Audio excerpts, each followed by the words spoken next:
ગોંડલ જૈન સંઘ દ્વારા જરૂરિયાત લોકોને છાશનું વિતરણ કરવામાં આવ્યું।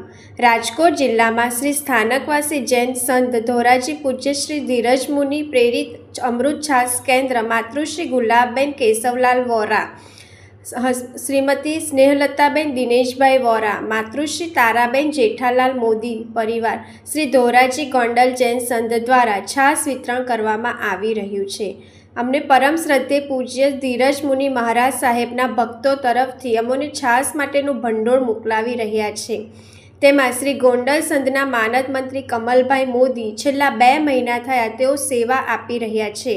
જરૂરિયાત લોકોને છાશનું વિતરણ કરવામાં આવે છે। છાશ વિતરણ અંદાજિત 110 કરતાં વધારે પરિવારો લાભ લે છે। આ તકે પરિવારજનોએ છાશ વિતરણ અને સેવાભાવી યુવાનો અને દાતાઓની સેવાઓને બિરદાવી હતી।